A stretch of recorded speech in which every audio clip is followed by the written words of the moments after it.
kalau misalnya dia close-nya di atas bisa cari buy, tapi kalau misalnya dia malah close-nya di bawah ya kita bisa ngikutin trennya aja gitu. Oke, baik, kalau teman-teman semuanya, ya di sini aku coba analisa XAUSD ya buat tanggal 28 Juli sampai 1 Agustus 2025 ya. Jadi kita bisa cek dulu secara weekly ya, teman-teman semuanya. Di sini kita kemarin udah kasih analisa juga bahwasanya gold potensi buat dia ngepump sampai area resisten. Dan sesuai ya 2 hari ya, dari hari Senin sampai Selasa itu ngepumpnya lumayan tinggi. Nah ketika di hari Rabu, Kamis dia baru jatuh kembali dan malah kembali di area pertengahan, dan itu malah ngebuat gold ini konsolidasi berkepanjangan gitu, berkelanjutan gitu dalam artian ya.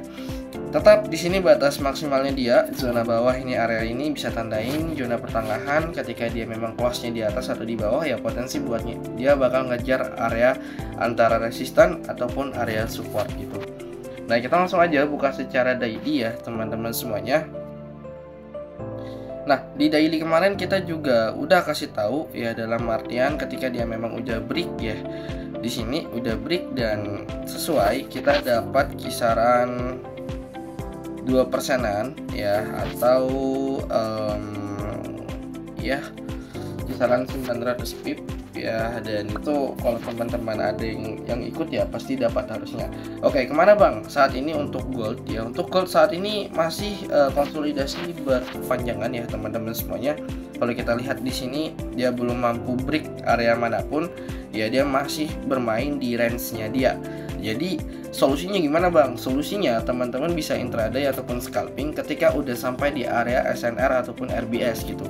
Jadi kurang bagus buat di hold kalau misalnya itu belum trend ya. Jadi seperti itu ya teman-teman semuanya. Memang kita udah ngelihat ya, kemarin kita udah kasih tahu ada yang namanya structure market yang cukup bullish, dan itu memang udah di break dan terbangnya juga gila-gilaan gitu. Cuman ketika udah sampai di area resisten sini ya, ini dia malah jatuh kembali. Artinya dia masih belum kuat untuk di break. Mungkin ketika ada berita ataupun ada news yang ngebuat dia lebih kuat untuk mendaki, itu bisa saja terjadi gitu ya teman-teman semuanya. Jadi menunggu news besar lah, ibarat kata seperti itu.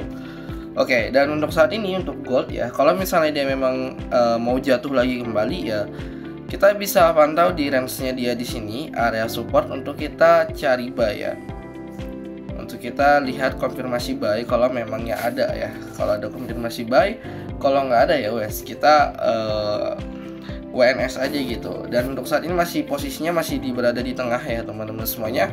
Jadi nanti bisa lihat di close candle secara daily hari Senin. Kalau misalnya dia close-nya di atas bisa cari buy, tapi kalau misalnya dia malah close-nya di bawah ya kita bisa ngikutin trennya aja gitu ya, ngikutin tren di dalam dari HTF gitu ya. Dan saat ini kalau secara daily pun dia masih konsolidasi, jadi teman-teman bisa scalping ataupun intraday itu cukup mungkin gitu ya. Jadi tidak kurang bagus lah buat di hold karena masih konsolidasi. Kecuali nanti ya kalau perkiraan untuk tren ya itu di September ya teman-teman semuanya, itu bisa saja dia rally kembali ataupun malah terjun bebas gitu. Nah itu untuk bulan-bulan tren. Nah untuk saat ini ya kita masih scalping santai aja gitu, karena memang konsolidasinya berkepanjangan.